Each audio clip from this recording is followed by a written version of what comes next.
But when you look at Polish history, with all the wars that happened in Poland, it was the woman that held the house down. It was mama and babcia that raised the kids, that taught them about life, that pushed them forward, that held the country in entirety together. Polish people, they speak multiple languages. They speak English, Polish, and probably 2 more other languages. But when you speak their language, you just really connect with them. On a lighter note, even just going to the Polish villages, you really feel the true kindness and hospitality of a simple Polish person. I'm gonna just be very vulnerable and open. Go ahead. I think Contigo hit me at the same time when I lost 2 of my closest grandparents. I'm sorry so you lost. It was a lot that I was dealing, the sense of loss, whether it was in business, in personal life. And for example, my grandfather, I was named after him. He basically raised me, and my grandmother. So it was like a lot of different losses. And it's very difficult to kind of fall into this trap of sadness. But what I try to really condition myself in is celebrate what I've gained, not what I lost. Hi there, I'm Kamal JAHID, and welcome to Warsaw Confidential. Each episode, I sit down with remarkable people from Poland and around the world to share inspiring stories and engage in honest conversations. My guest today is Harry J, a celebrity makeup artist, makeup designer, and a business consultant. His work has been published around the world in Vogue, Elle, Sean, and more. But his most remarkable work is in how he makes people feel. Thank you for supporting our show. Please enjoy this special episode. Harry, welcome back. You were my first guest on Warsaw Confidential. A year later, we're doing this again. Congratulations. I'm super proud of you. It grew pretty fast. Thank you so much. Thank you for your support and confidence. It's never easy to be the first one. So my first question is, a year later, what has happened and how did Poland change you professionally, personally? Well, a year ago, I feel like a lot has changed. I've experienced a lot of setbacks, a lot of successes, and this kind of just puts into perspective what's important. Whether it's people, business ideas, opportunities, these are all things that you just kind of have to reel back in and kind of consider and really prioritize in your mind what's important. So what do you think that you didn't understand about Poland and now you do? I think the biggest thing, which was, I wouldn't say like a surprise, but a nice realization, was that I thought my company or business is what kept me here. But to be honest, after working and living here for almost 11 years, I realized I really fell in love with the country. And even though my business closed, or at least one of my companies closed, I realized I don't want to leave so fast. Okay. Bo kocham Polska. So I think that's the biggest thing that I realized, that I really feel at home here and I fell in love with Poland. In what way? I would say that for me, I connected in all different ways. One, I really took the opportunity to learn the language. Right. When you learn the language, you connect with the people in a completely different way. So Polish people, they speak multiple languages. They speak English, Polish, and probably 2 more other languages. But when you speak their language, you just really connect with them. So after really connecting with them, you develop deeper relationships, deeper understanding and respect for the culture. I also took the time to learn and take cooking classes. So I learned how to make my favorites like pierogi, rosu. Really? Yeah. Man, you're becoming Polish by the day.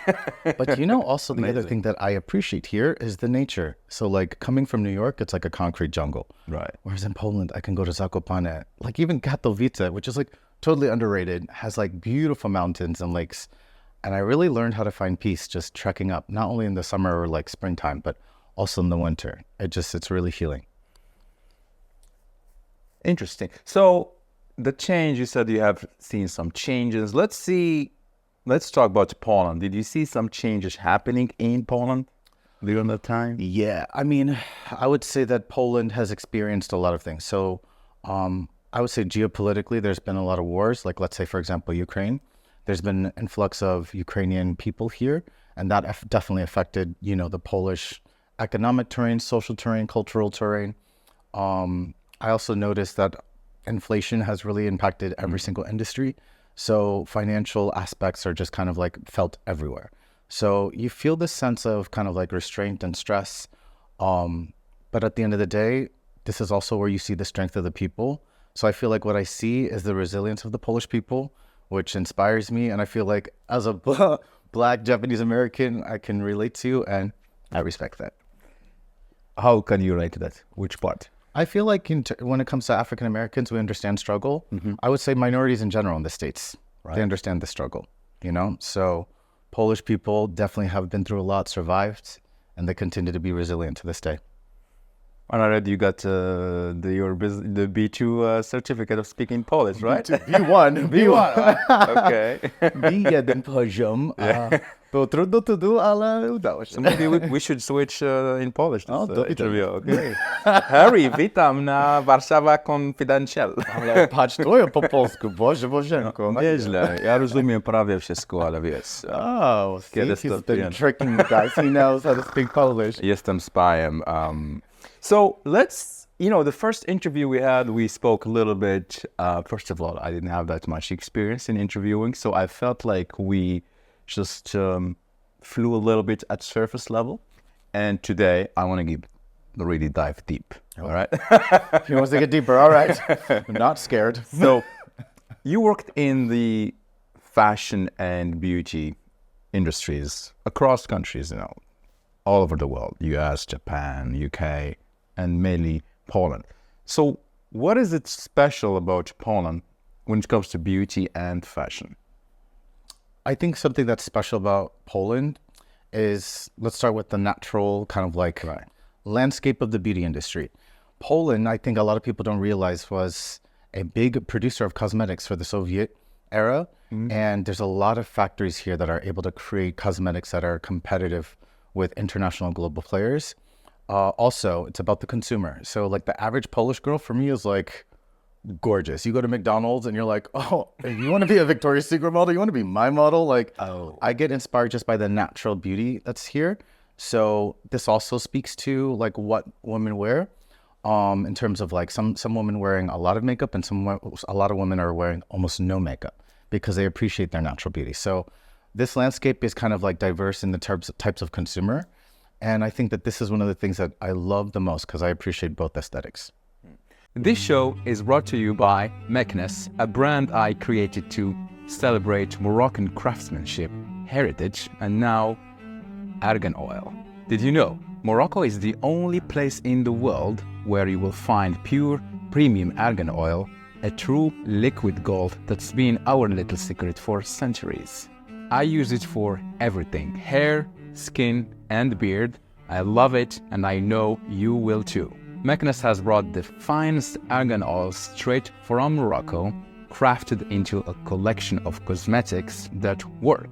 No fillers, just the best nature has to offer. Check out meknes.com, use the code MEKNES15 and enjoy 15% off your purchase and experience Morocco's beauty secret, because great hair or skin or beard shouldn't be a secret anymore.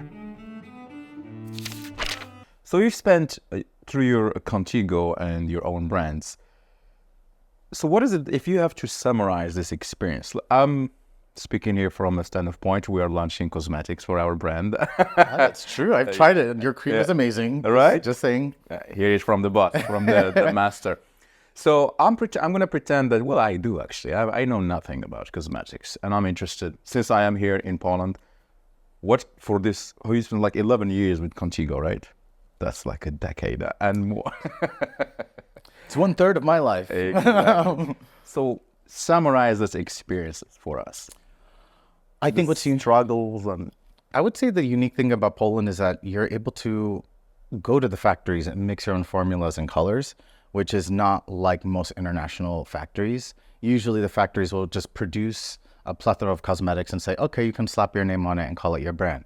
Whereas in Poland, you're able to really create and curate your own formulas, your own story, your own ingredients and colors to the market. So this was one of the most attractive things for me as a makeup designer, because like I didn't want to just be a fake designer that just slaps your name onto something. I wanted to really author the colors and formulations. So this is something that is available here.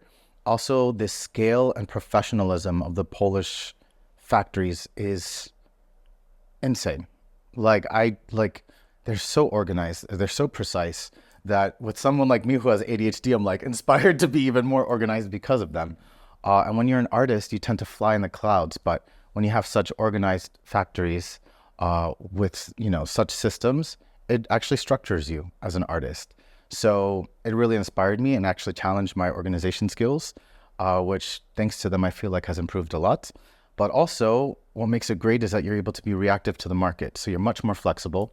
You're not like with global brands that plan maybe a year or two in advance, you can react within like 3 to 6 months because of the scale of production. Interesting. So it's really competitive, really cool, and really exciting when you're a designer. Actually, that's what I wanted to ask. Do you think that Poland is able to compete with the big guys, for example, in the US? And really? They are already competing. Let me just tell you. So for example, like in Contigo, I was responsible to create several brands. And each of the brands have different they answer to different needs. And with this, the difficult part of it is that you have to create the quality of cosmetics on such a level that competes with like Sephora, Douglas, all the big global brands that are out there that have huge budgets and the best ingredients. But you have to do it in such a way that's affordable for the mass consumer. Now, to create cosmetics for a luxury sector is easy because you have a bigger budget, you have bigger margins. But when you're creating for the everyday woman, like it's a bigger and deeper mission.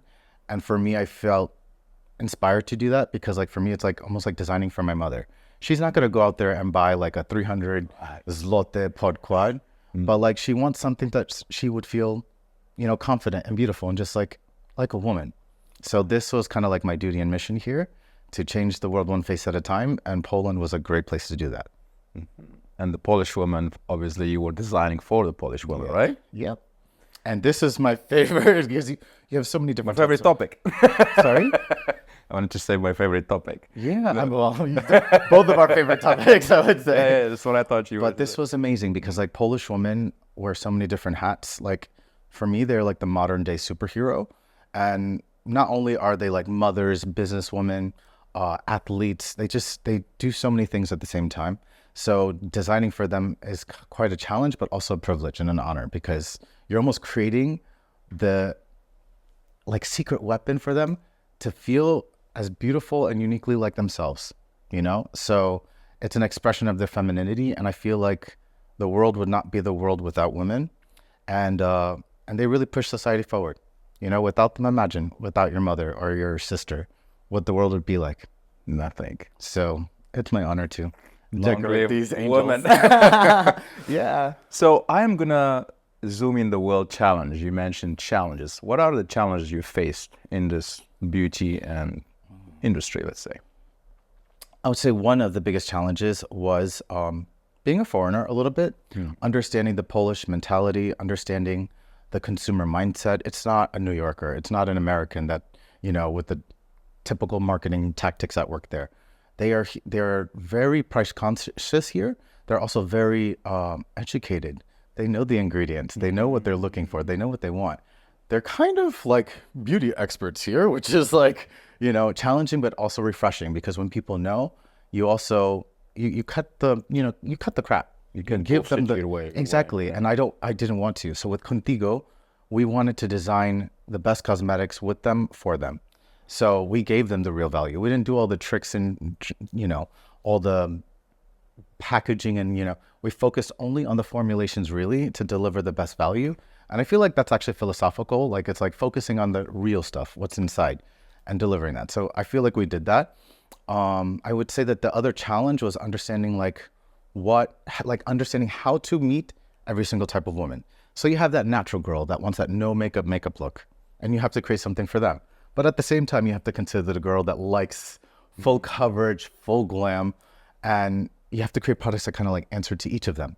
What makes them feel comfortable? What formats that they would use this in? So if she's going to a party, she needs that makeup to last all day, photograph good and all that.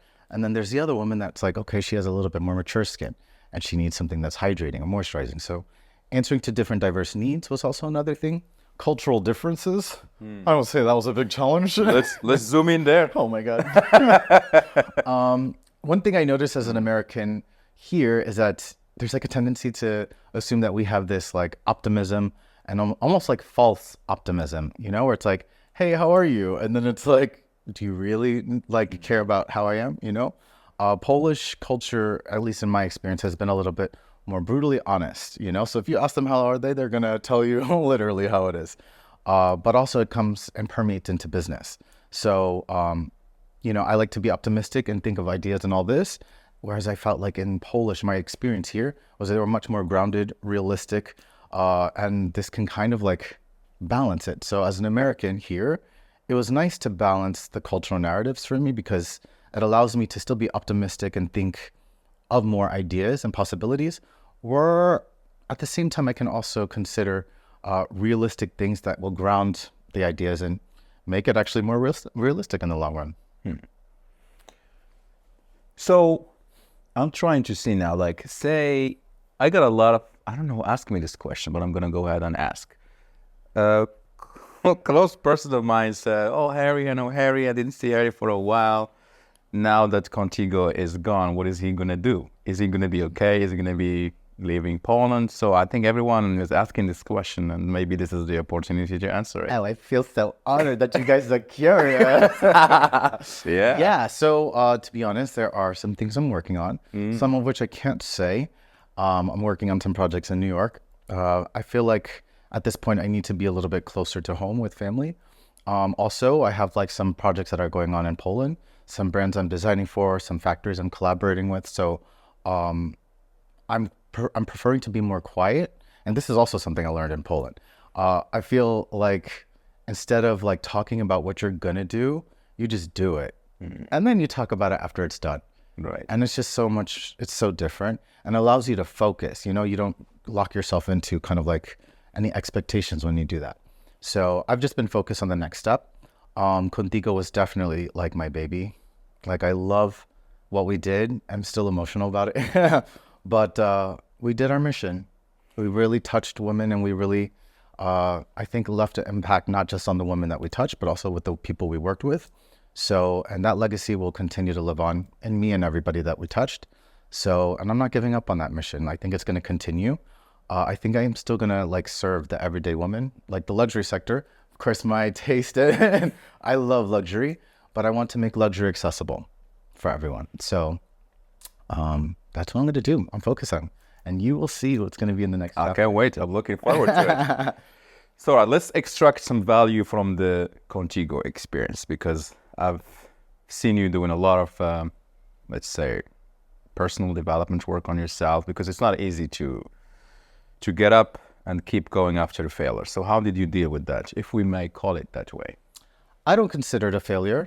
I consider it a journey that finished, So for me, failure is like a kind of like a attitude or mindset to a journey.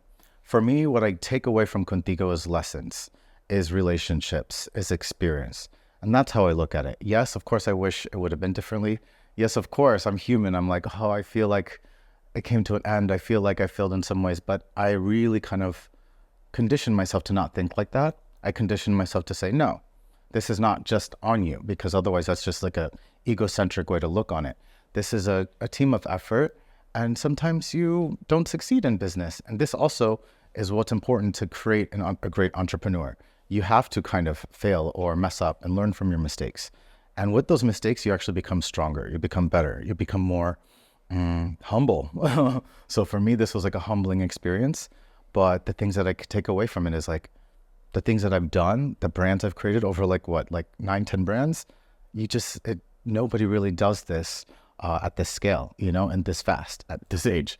So I feel honored. I'm taking this experience and lesson, and this is only going to make the next thing I make bigger and better. I have no doubt.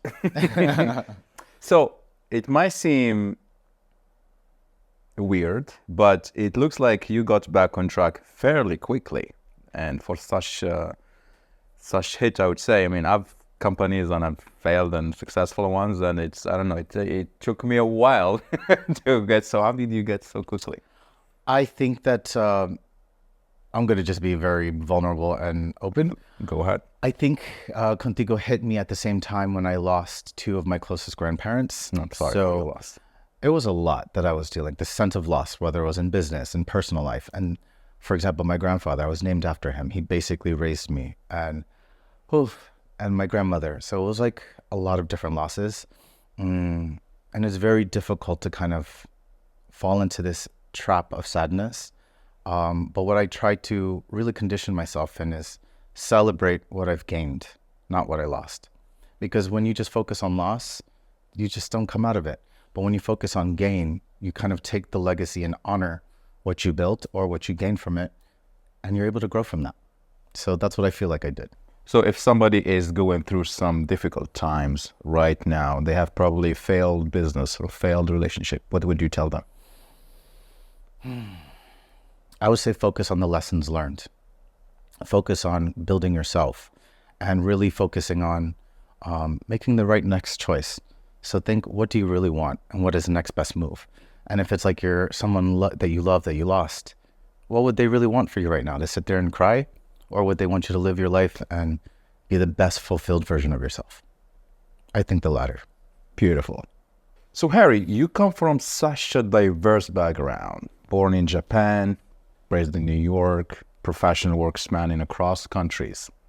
Yet Poland is here. Do you think it's feeling like your true home? Yeah. Like I've been here, 11 years? This is 1/3 of my life. And I would say like it's the good chunk of my adulthood. And when you spend like 10 years, it's like, it's a decade that kind of like implants in you, and it's a season. And for me, this adulthood period, I've experienced so many changes. Where I was younger, I was kind of like this ego-driven, ambitious, young businessman. And now I'm this kind of seasoned, humbled, older man. And what's great is that I've been kind of like, I assimilated to the culture a bit. I adapted a bit of this Polish realism and brutal honesty with myself and with everyone. It really made me into a more well-rounded person. I still kept my American optimism, my Japanese values, and basically what I kind of did is just merged all of it together, took the best from each culture, if you will, and became like a Super Saiyan that kind of just like mixed the best of all the worlds. So yeah.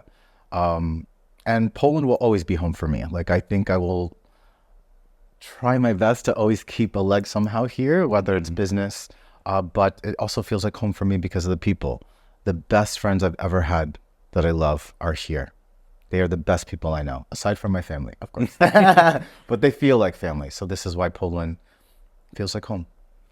Can you share a moment with me, like where you truly felt connected to Poland? Besides our last Christmas dinner. Yeah. That was beautiful. Yeah. I would say moments of adversity. So for example, when this Ukrainian war broke out and the influx of Ukrainian refugees, I remembered when I volunteered in Dworzec Centralny and other areas, how the Polish people were. People were just taking them into their homes. You just really saw the generosity and like the selflessness. And like for me, that kind of humanity is something that you can deeply and profoundly connect to, at least for me, with my values. So I was super proud of the Polish people in that moment, especially with everything that the Polish people have gone through in history. This was an act of heroism and should be remembered forever. So it touched me that way. I would also say on other matters that also didn't have to be their fight, like there was a Black Lives Matter protests, the Palestine, they just really showed up for other people. So this was beautiful to see. I would also say, on a lighter note, even just going to the Polish villages, you really feel the true, genuine kindness and hospitality of a simple Polish person. They're lovely, really lovely. So I loved it. And I think that's also why I love going to the nature, because I get to visit those areas and experience those people. They're just totally different than, like, let's call it the city folk. So I feel like those moments kind of made me feel connected to Poland. I would also say when you have successes and failures, this also made me connect with Poland, because like it's humbling and encouraging at the same time. And when you can feel a rise and fall like this, there's something to be learned about yourself. It's like a birth and like a death of something. But now it feels like rebirth for me. So it's like a new home in a weird way. You know, you travel a lot, and we both know how incredible the Polish people are, how amazing Poland is. But yet, there is always this, let's say, complex towards the Polish people and, let's say, stereotypes. Like, I see how you prepared for this. What do you think about this, and what do you think must be done? I realized that I became kind of Polish when I started to, I don't want to say get in fights, but get into complicated situations. So, for example, when I go to London for London Fashion Week, Right. I sometimes hear how certain people speak about Polish people or immigrants or whatever. And it makes me very angry because these people, especially like the Polish immigrants, are trying to have a better life. They're hardworking. And being as someone that's here, the stereotype that they have is not correct. It is not correct. You have some of the most intelligent, hardworking, successful people, artistic, creative people that you can ever meet.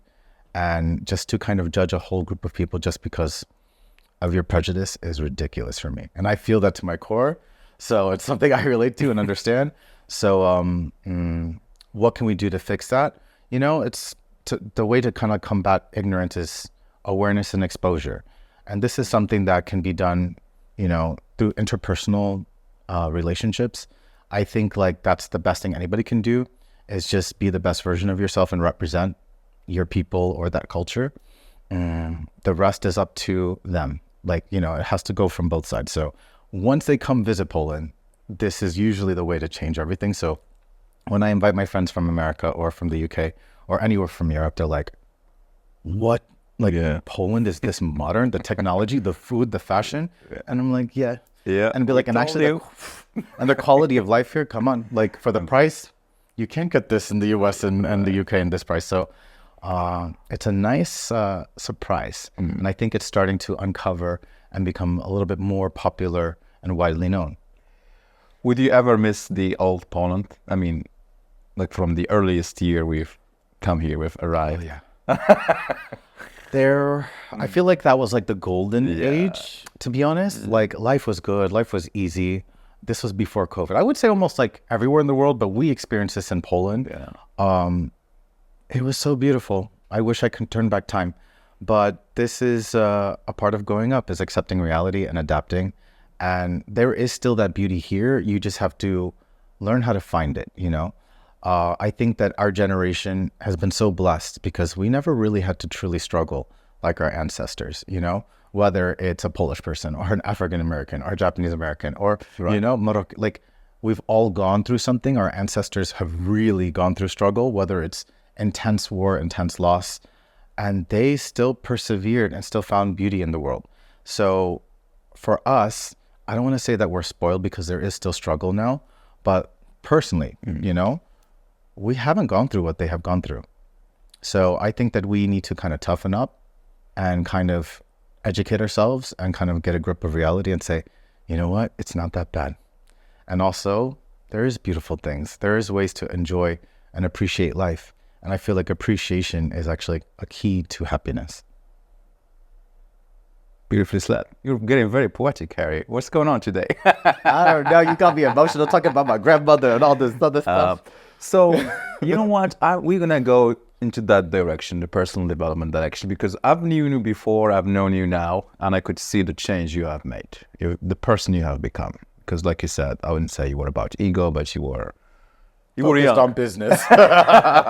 But now I see you and I see your approach more to the personal development and growth and more, may I even say spiritual, a little bit spirituality I can sense. So tell me about that. Where do you get your learnings from? Where is this coming from? And what was the moment, that the wake-up call for you? I think when you're in business and you're around a lot of successful people, you kind of see what they value and like what is something that they look for. So for billionaires and millionaires and super successful CEOs, they have all the money. So you're like, okay, what else could they want in life? They have the success. But success looks so different for everybody. And what I start to see as like a common theme is that like, okay, money is not the most important thing. It's actually like who loves you. And when you start to think about who loves you, it's not about the money. That's a totally different value. Love is something that you can't buy. And it's something that I've experienced here from like failed relationships, failed businesses, failed friendships. You start to really kind of question yourself and say, wait, I need to do better. I need to be the best version of myself. I need to love and fall in love with myself. And this is a really difficult journey because sometimes you have to kind of debunk the illusions of yourself and do the real work, be brutally honest, and show up. Show up for the people that you love, do what you say you're going to do, and be a real authentic person and be about it. So when you do that, then you kind of like make yourself available for real love, real connection. And so with me, it started with, I would say my family, like, because being 11 years here in Poland, it's you spend a lot of time away from family. Then your brothers and sisters start to have kids. You start to lose grandparents, and you start to miss important things in life. And you're like, wait a minute, they are the things that matter, you know? So these kind of moments make you reflect and change. Failed friendships, you question like, is it my fault? Is it their fault? And also relationships, they make you like second guess a lot. So I would say those are like the cornerstones that really made me rethink everything and do the work and fall back in love with myself. So I love me, and like I think the most gratifying thing is getting that love back. Like my best friends have my back here, and it's so lovely to feel my family too. So I feel appreciated and I feel love. And I want to share that love with everybody that deserves it. What do you think it took to get to that place, that you have created, let's say, this love environment around you? I guess a lot of people watching or listening, they're feeling lonely, maybe depressed, and they're like, I feel unloved. What can they do? Well, I'm no expert on this, but this is just something I've been actively practicing. And show up, I would say. Just show up for people. Like everybody is struggling with something. And I feel like real love takes leadership, and leadership in the form of initiative. So if you see your friend struggling and you can afford to give time, advice, support, whatever that may look like, do it if you can. And don't do it with like this notion of, oh, let me get something back from it. Right. Like do it from an abundance standpoint. Like, okay, I got the time. I'm going to show up. Because the most important currency, in my opinion now, is people and love. So for me, when you start to look at it that way, your priorities and the shifts of your activities, of your intentions, it changes. So that's what I would say. Show up, be intentional, and be a leader.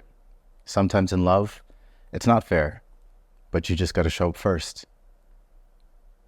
So that's a nice segue, because a lot of people are coming out to Poland, immigrants or tourists. I'm walking in the streets and I hear Americans all over the place. All love to my American friend. What can we tell them, especially Americans, when it comes to, let's say, living in Poland, working in Poland, making a life or a living in Poland, as advice? I would say really connect with the people, and you do this by learning the language, by falling in love, by making real friends, trying the food, and doing your homework, understanding the history so you respect certain cultural narratives, and also to be your authentic self. Like it's definitely important to assimilate, but it's also important to shine and be yourself, because it's also refreshing, I think, for Polish people to kind of see a little bit of a different culture, see a different attitude, or an American optimism, or whatever it is that makes you different. So that's what I would say, and enjoy it. Enjoy the nature. Go see everything there is to see, because it's beautiful. It's tak piękne. There's a lot of, obviously, debate about immigration, the immigration topic in Poland. What's your stand on that? Well, this is Poland and it's their country. You know, I'm not here to tell people what to do. But at the end of the day, people are going to do what they need to do to feel protected and to take care of their home. I understand what's going on. When you look at Europe, the US, you know, there's a lot of questions and debates. Is immigration and influx good for the country? What does it do? And you see in the US, the mass deportations. You see in Paris and the UK, so many riots and things. Do I believe that the answer is deportation? I don't know. I'm not a political expert. But I do know that people from different regions have also contributed to the growth. And I think this is underrated and kind of like swept under the rug because of a bigger political scheme. So I think that, you know, we will see. We see what the US is doing. We'll see if that works. We see what Poland's doing. We'll see if that works. And yeah, at the end of the day, it's kind of sad though, because the people that are in need, they're hurting. Yeah. And I think that there's always a solution. It just has to be creative and managed. What is breaking my heart is a little bit of anticipation from my side, because after what happens, unfortunately, at the 9/11 in the US, it's like the view on immigrant or, you know, Arabs or Muslims or Mexicans, whoever, completely changed. And it basically was this new narrative against foreigners like us, them against us. And I do not want that to happen here in Poland. And unfortunately, I started to see the cracks of it happening. And what do you feel about that? I'm sad about it. Because, like, to be honest, like, I am Christian, but this doesn't mean I don't love my Muslim brothers or my Buddhist sisters, or, you know, there's something to learn from each culture, and there's actually more similarities and differences. So for me, how I feel about it is that it's such a shame that there seems to be such a focus on the divide instead of what unifies us. And I feel like the answer to it, or the cure to it, is love, is to just like not focus on the differences. And what you believe is what you believe. As long as you're not hurting anyone, just, it should be okay for everybody to be different, because that's what makes the world beautiful. If everybody believes the same thing, dresses the same, looks the same, behaves the same, to be honest, the world wouldn't be so beautiful. Diversity and difference is what makes us all beautiful. And I think the tolerance and respect is actually what is the solution, and love is the solution to all this. So I'm sad to see it. And I hope that, I think it's up to the future of humanity to kind of like lean in on their humanity, to love, tolerate, and respect each other. And in this way, everybody could genuinely live together, honestly. I saw this, I think I read it in an article or a quote or a video, I don't remember, but it stuck with me. And there's this guy who said racism or, you know, transphobia or whatever is merely a distraction from our shared humanity. What we should really be talking about is that one day, we are all gonna fucking die. Well, I don't feel like that. I mean, like, of course, naturally, that is the common thing that we're all going to experience. But I think another common thing that we can all experience is love. Right. Like, when you really experience real love, that transcends everything. It really transcends everything. So, and that's something worth living for. So death is one thing, but I'd rather focus on living and enjoying as much from my life as possible, for as long as possible while we can have it. So that's just my preference. So let's go there, because I know you're a master of balancing life. And I don't know about that. So you are saying do the work on your personality, grow, etc., etc. What do you do, for example, when you want to just completely shut off and forget about work? Turn off my phone. I guess I'm kind of like a quasi influencer, but I make a very conscious effort to shut off the notifications, put my phone away, and be completely present with whoever's in front of me. When I really need to shut off, I just turn off my phone and then go to nature. I'll like travel to like Zakopane, or I'll travel to like Mazure, and really breathe and feel at peace. I feel like nature is so healing, and it will talk to you if you listen. And when you listen, I feel like is when you start to realize so much and hear your inner voice, and you find peace. So I would say that that's what I do. Exercise too. Like I feel like going to the gym or whatever fitness activity is a life hack. You're going to actually like get more energy. You'll look better. Like, I don't know if you noticed, but I lost weight from a year ago. You look fantastic, my friend. Don't tell me again. But like this, not only do you look good, but you feel good. Like it releases endorphins. You become stronger. You have much more energy. And also psychologically, it improves your cognitive health. So everything just kind of starts to work. So when you take care of the peace and rest, and then the active physical, they kind of create a cycle that is healthy and regenerating for your whole being, you know? And I would also say taking the time to connect with people you love. This is so therapeutic. There are scientific and psychological studies that show that people that do this live longer, that they're happier. Even kindness, seriously, do one act of kind deed each day. Like I have a rule to make at least one person really smile each day with some sort of kind action. There's scientific studies that show that when you do this kind deed, it releases an endorphin and kind of like this chemical or something in you that actually improves your health. And the person that receives it also, it's almost like this experience of goodness. And if there's a third party that witnesses it, they also, which is incredible. So win. Yeah. So there is a benefit for being kind. You know how they say kindness doesn't cost a thing? But it also benefits not just like in the deed, but like in the energy and the actual health of the people that experience it and witness it. It's pretty crazy. So I would say that. Do something kind, connect with people that you love and spend time with them, and hit the gym. And go into nature, take a walk, breathe, and just clear your mind. You seem to have a talent, I wouldn't say seducing people, but you... Oh, really? Why does everybody love you, Harry? I don't think everybody loves me. I would like that, but I don't know. I feel like people can genuinely feel my heart, you know, that I love them. They can feel my like inexplicable joy for life. And I feel it every day I wake up and I'm happy. Things can be not going my way. Businesses can fail. Relationships can fail. But I still find like some way to be optimistic and appreciate what I have going on. And this kind of energy is something that I think is very rare because there's lots of struggle. There's lots of loss. There's lots of sadness and depression.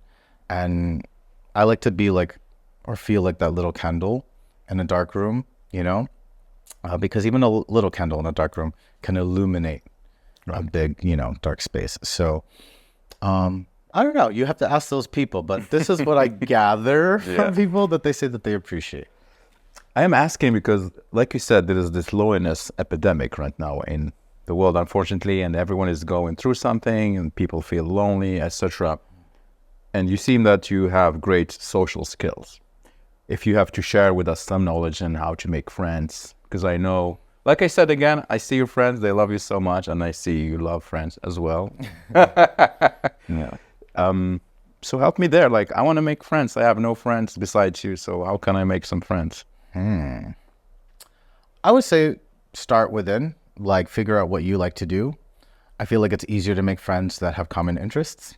So whether it's business, whether it's fitness, whether it's, you know, makeup or fashion, like really there's communities around each of those things.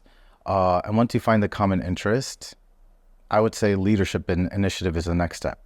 So a lot of people just think that friendship is just a natural connection. Like, I like you too, and that's it. But that's not all. Like, you have to take initiative. You have to take the step to connect and to grow it, you know? And people will tell you like how to love them. They'll tell you like what they're interested in, what they need. Most people just focus on their own selves and what they need and what their problems are. But when you listen to other people, you start to pick up on little things. Like they'll be like, oh yeah, like I'm working and this and the other. Oh man, I would like to go on this trip, but my dog, I don't have like a babysitter or like a dog sitter or something like that. And you're like, well, I'm here this weekend. Maybe I can take your dog. Like, but people don't listen. They're just like, oh yeah, how are you? Oh, that's sad. I'm sorry for you. So I feel like these kind of friendship requires leadership and initiative and also accountability. A lot of people just think that like being a friend is just about the positive things, but it's also about what you do in conflict. You know, do you just let it go, or do you say, hey, I messed up and here's what I'm going to do about it? Not just sorry. Sorry is just like another word, but being sorry and taking action is a whole other thing. So I would say being a real friend takes being a real friend. If you want a good friend, you have to be a good friend first. When I was going through rough times, you were one of the only friends that reached out to me and helped me a lot to go through these difficult times. And here we are. Now we're the richest man in the world. Kidding, I'm broke. I need a sponsor. No. You are rich. You are loved. I know. That is true. That is true. No, but seriously, it's like this loneliness keeps coming to the picture, to the conversation, because once again, I know you very well, and I know that you read people and they read them when they are lonely. Why is that, and what do you have to say about loneliness? I think I have empathy, like, so, and I just have this natural thing that like a part of being a good friend is listening and being sensitive to your friend's needs. So if I see somebody struggling, I reach out like, hey, what are you doing? Are you all right? I'm coming over. I'm bringing some, I'm going to cook for you. Yeah, like, you know, true. And then like you get to really heal and be there with them, you know? In terms of loneliness, I think like something that is important to be is realistic with like our situations. So there is this incredible lady I listen to. Her name is Mel Robbins, and she talks about, she talks about something that I feel like we all just kind of miss, which is like, for example, we're in university, and when we go to college, we're all at the same age, going through the same milestones. And she explains this beautifully, that like it's super easy for us to celebrate and have these common culture of being together and facilitating friendships. But then after you graduate, then everybody scatters into a million different directions. And then it's harder and harder as an adult to make time and be there with each other. Your milestones are at different points. You have kids, you don't have kids, you stop drinking, or you continue drinking, you party and you're single, or your whole lifestyle and priorities just kind of change. And so it becomes increasingly harder and harder to connect and to get together. So in my personal experience, what I started to miss was connecting with people. So before it used to be parties. I was like, yeah, I love parties. I used to love throwing birthday parties because such occasions brought everybody together.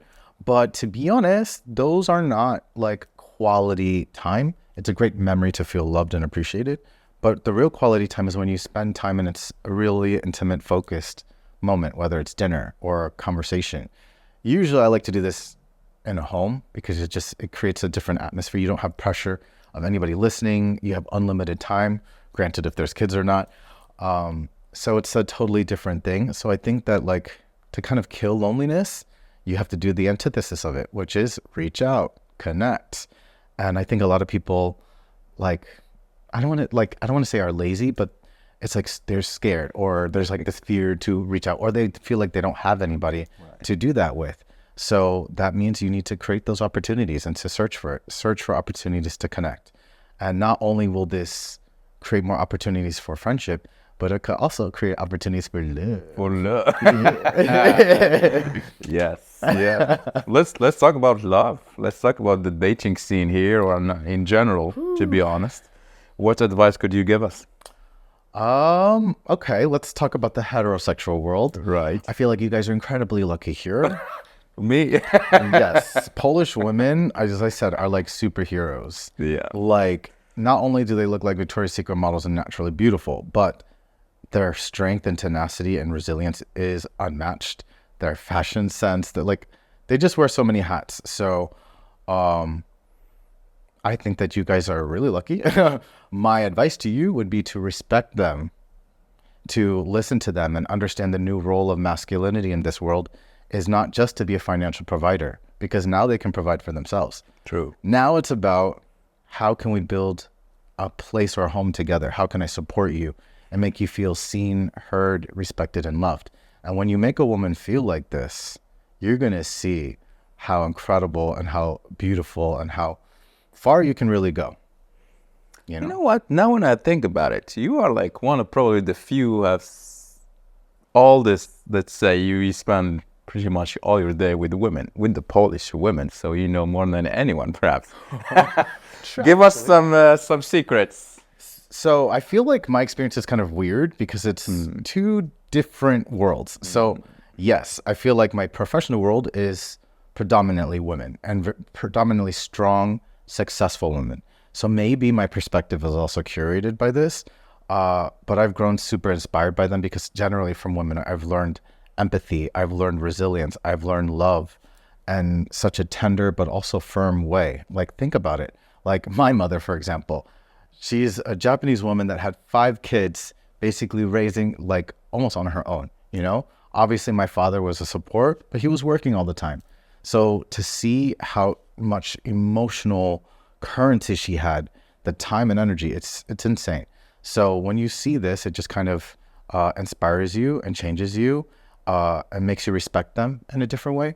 But on the other side, I also spend a lot of time with men, you know, like when I have like my own kind of like network of business friends or gym mates. And usually these are all people that are also kind of like-minded, focused on self-improvement and bettering their mental or physical condition. So I also hear from their perspective, and it's so interesting to see that both are longing to find the right partner and like to connect. And usually like sometimes I like to be matchmaker because I'm like, oh yeah, you know, you do? So you never know, maybe I'll find you a wife. I'm looking for a wife, man. Find me a wife, please.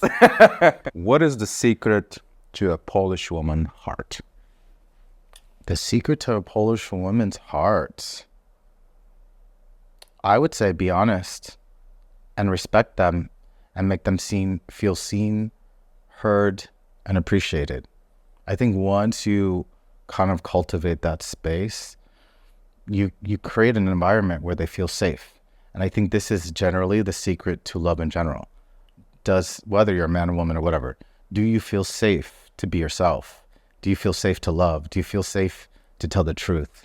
I think this is the key to it. And when people feel safe, you really connect and you really build and you're able to grow from there. I'm pushing it here, but what makes the Polish women special in your eyes? Special? Yeah. I mean, you touched many women, not sexually, but artistically. Oh, really? That's also artistic. You're like, all right. So what was the question? I mean, fucking the guy is working, right? What I want to say is, you have worked with so many women from different nationalities across cultures. What makes the Polish woman special in your eyes? From what I see, and I'm not speaking for every, family unit or whatever, or culturally, but when you look at Polish history, with all the wars that happened in Poland, it was the woman that held the house down. It was mama and babcia that raised the kids, that taught them about life, that pushed them forward, that held the country in entirety together. And this culture of like strong women kind of still stands today. You kind of hear like sometimes Polish men talk about their wives and stuff like this. Right. It seems like the women wear the pants. And like when you still look at it, mama and babcia are still kind of running the show in many cases from what I've observed, And so for me, this is the strength of like the strong Polish woman is like embedded in Polish culture, and it's so beautiful to see. I also see this like in like correlation to like Black culture, where the Black women really hold down the house. So, and you could also say the same for many cultures, but in Poland specifically, I see this time and time and time again. And so this type of strength is something that is inspiring, and it speaks to how they navigate the social situations. And you can see it just at home. Like, just go for a Polish Christmas or Easter. just and explore the dynamics. And you have to fall in love with that idea, that concept of respect, that the mama and the babcha are running the show, and embrace it and actually be appreciative. And it's also like what creates home, right? Because like it's not just working and bringing money.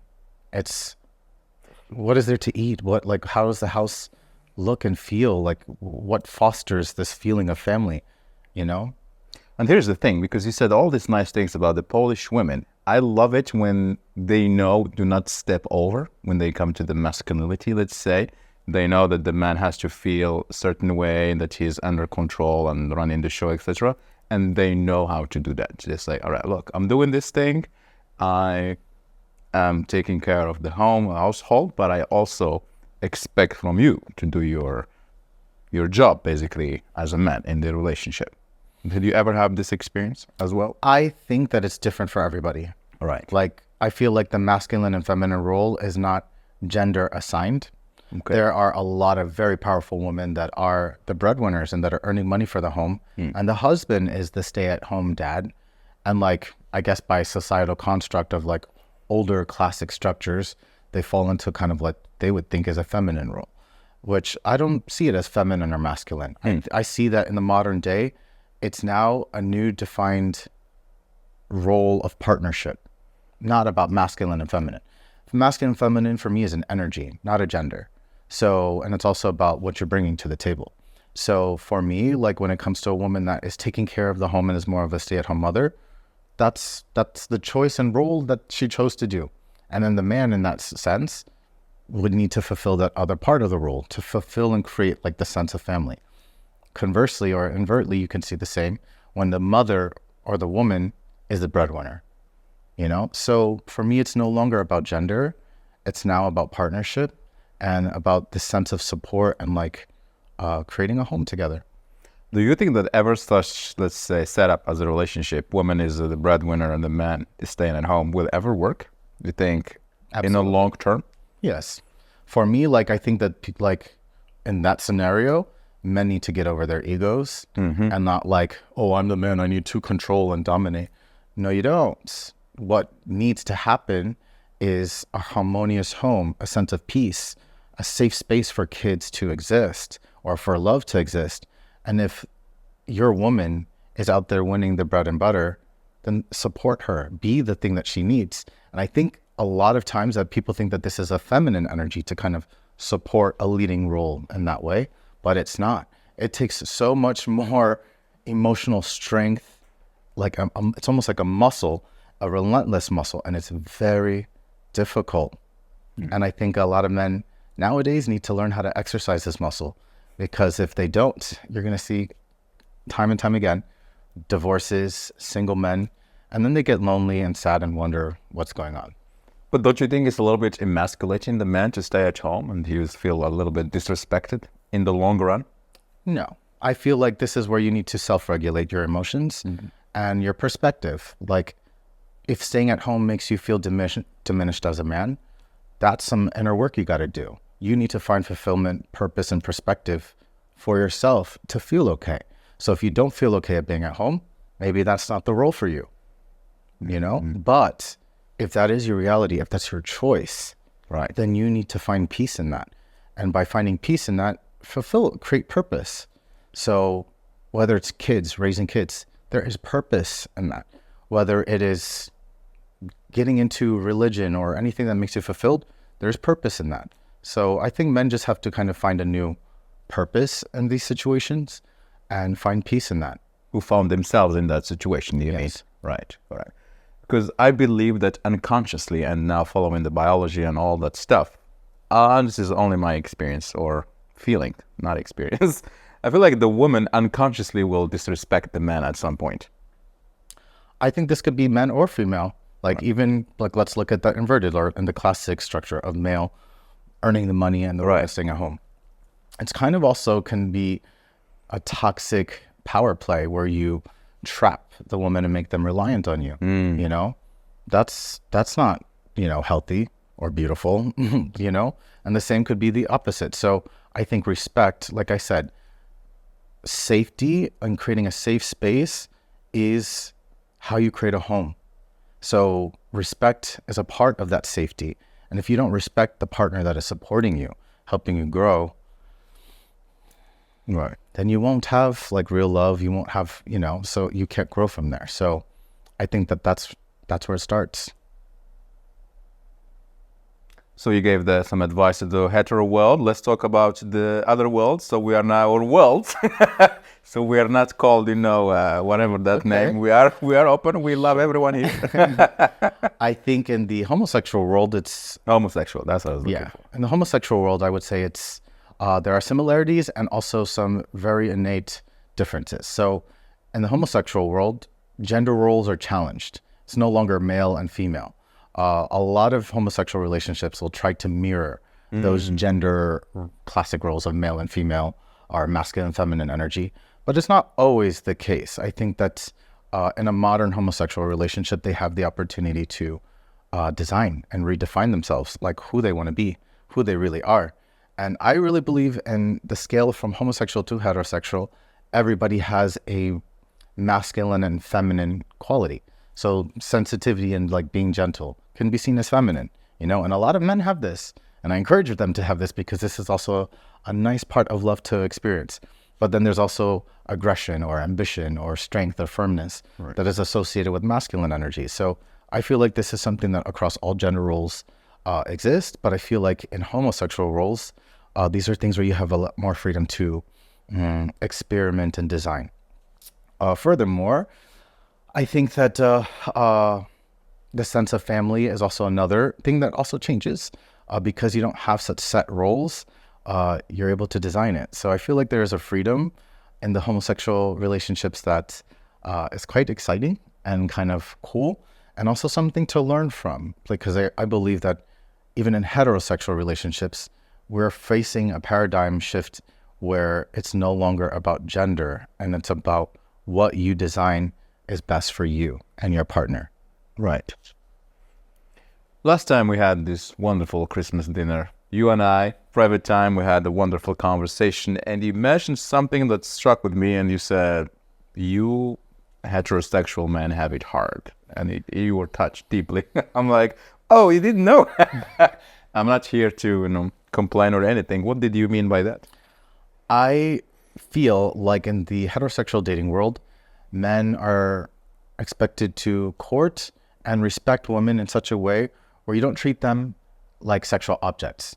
And this is how it should be. They're not sexual objects, and there are responsibilities that are tied to that. So like if you decide to have sexual intercourse, there are consequences, there are kids, and women are also emotionally wired differently when it comes to sex. Hormones work differently. It's just a different kind of biological and chemistry makeup. When it comes to homosexual relationships, you don't have that. There is a little bit more of a sexual freedom. You won't have kids if you have sex. So there's a lot less of this pressure there, or this kind of like sexual bind, if you will. Of course, everybody's different. But I do notice that there's a lot more freedom, I would say, in the homosexual realm. And this is where it's like, it's very interesting to see, because I see the heterosexual man, they struggle, and I think this is also coming to speak to like the modern day and age now, where Tinder and even just the sexual culture of humanity has changed so much. It's changed, whether it's like from classic old religious structures where it's like, okay, you're not allowed to have sex until you're married. Now casual sex has completely changed and has entered the global spectrum in a different way. And this challenges so many things. This challenges how people interact together, what respect looks like, what is consent, what is normal, what is okay. And then you also have new challenging kind of like social and relationship cultural structures. So there's no longer just only monogamy now. There's polyamory, there's open relationships. So there are so many new landscapes that there is to navigate, and it becomes more and more difficult for people to kind of find themselves and be okay with it. And I think the biggest thing is to be secure, confident in yourself, and know what you really want, and design your life, design your relationship to fit you. Everybody can be a designer. You can be the boss of your life. You don't have to fit the rules that fit like a social construct that worked hundreds of years ago, you know? So I think each partner needs to just find what works for them, or partnership, design, and find their happiness, what works for them. We started with Poland and we're going to close this interview with Poland. What is next for you in the Polish story? Well, what is next is I definitely will keep connected with all of the Polish friends that I have, my best friends. I will always be connected to Poland this way. I will continue to work with the Polish factories to create incredible cosmetics and push and pioneer the Polish beauty industry in this way, and also with local beauty companies as well. And I'll definitely be visiting back for vacations and to spend time in nature here. It's beautiful. Yeah, you mentioned nature a lot. You must love it. I do. Good. Well, Harry, thank you so much for coming for this first anniversary episode. It's always a wonderful conversation with you. And any last parting words? No, congrats, Kamal. This has been a very fruitful channel. I've seen how much it's grown, how many people have come, and how many important conversations have been started. And keep going. Thank you. I feel like you're changing lives. So are you.